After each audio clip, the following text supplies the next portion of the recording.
our series taking a look at what the Bears might look like next year in a 3-4 defense by trying to project who is going to play where based solely on who's on the roster right now, maybe a couple free agents. Arthur, we're obviously going to be very wrong, and as we've said in the first two videos, we still don't know exactly what it's going to look like, but the Bears have some options, have some guys. Let's start with edge rusher, okay? I think the obvious first number I thought of, and every Bears fan's going to kill me for it, is number 50.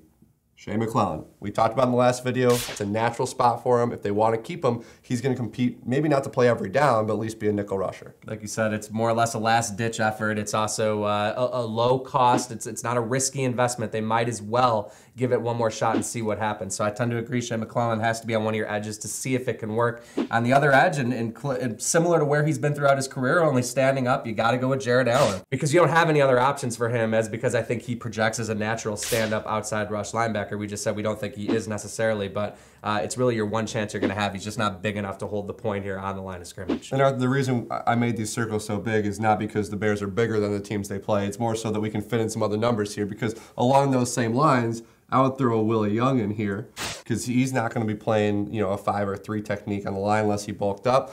You're going to try to find a way for him to be an edge rusher, even if his hand is in the dirt out in that wide 9. And along those same lines, there's somebody we're going to be putting probably in a few of these is number 99, Lamarr Houston. Lamarr Houston has done this before from his time in Oakland, and again, we talked about it in the previous video, they're both coming off serious injuries. It's even a tougher projection for Willie Young in particular, given the seriousness of the Achilles injury and how he's able to move. But these are going to be two options, and right now, before free agency and the draft have started, they're the most natural ones. I'll give you one more, 59, Christian Jones. Sure. He's somebody that we saw a little edge rushing capabilities from him. Maybe he can cover some tight ends and coverage on the strong side of the line. He's maybe, of all the players, the one that Vic Fangio could be most excited about. I agree. Christian Jones is an exciting player. It'll be interesting to see if a new regime can find an actual spot for him and see if he's able to develop into a real NFL player, a productive one. Let's throw in Cornelius Washington. He's a physical freak who hasn't yet carved out a role. And then on Kevin's side, I think the other one has to be David Bass, at least, deserving consideration because their size projects more, again, as this outside rush mold than on the line of scrimmage. And Bass showed in his limited time a lot of pass rush prowess. And there's a story on ChicagoFootball.com by Hub Arkush about how David Bass, of all the guys, especially a young, cheap player, could project. Let's go to the line right now. And this is, again, we're going to have a lot of mixing and matching. And I'll start with 99 because Lamarr Houston could find a spot in either of these ends. He's somebody who played 3 technique in the nickel. He could play the 5 technique. He continues to be versatile up front or on the edge. Yeah, he's going to be a valuable, potentially a valuable chess piece here because, like we talked about, there's not a lot of other options at the moment. So you're really going to rely on Lamarr Houston, who did show a little bit of that flexibility last year. In the middle, on the nose guard, I think the natural first inclination, Jeremiah Ratliff. He's been to 4 Pro Bowls as a nose guard. The other thing is Jeremiah Ratliff could come out here. He could play the 3 technique. He can move outside. He was one of the best defensive linemen the Bears had last year. So you can move him around as much as you like. And then you come down to Ego Ferguson.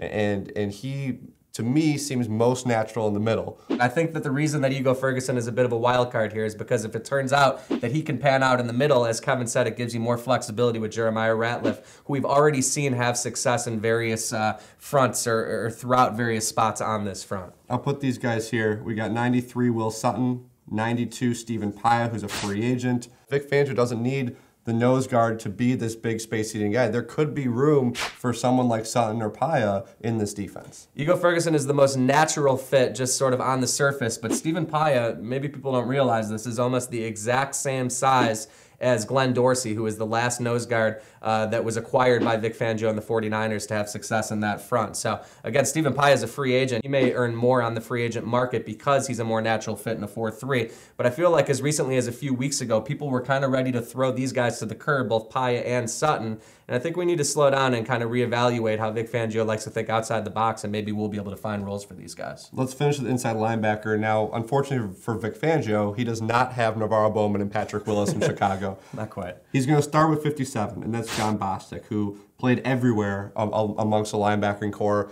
and maybe his best fit here in a 3-4. We can go downhill and make plays, move around a little bit. He can move east to west, but here he's going to have to be north-south to be just a run-stopping thumper. You put him right there, and you kind of make him a building block. Big question mark here. You got, I'll throw in some numbers. Shea McClellan, maybe he can come in there, and I think people might freak out about the idea of Shea McClellan coming in the inside, stopping the run. Kasim Green's still on this roster. Can he find a way in a new defense to really, try to emerge from special teams? D.D. Lattimore. I mean, these are guys. They're going to be a lot of new players on this team through the draft free agency. But inside linebacker, you're going to have to find those run stoppers. And Christian Jones will throw in one more. We don't know whether he's going to be on the outside or the inside. We just know that we saw enough to believe that he can be a building block. We'll have to wait and see if the new regime agrees. Yeah, I think we can throw all these names out here, Arthur, but we both agree: edge rusher, inside linebacker, defensive line. There's a big needs for this team because we still don't know what Vic Fangio wants. There's a lot of opportunities in terms of free agency in the draft. The draft is heavy in edge rushers. When we do this in September, these can be completely different numbers. Yeah, it could look pretty good if we could plug, say, a Shane Ray, a Vic Beasley, maybe a Randy Gregory into one of these spots.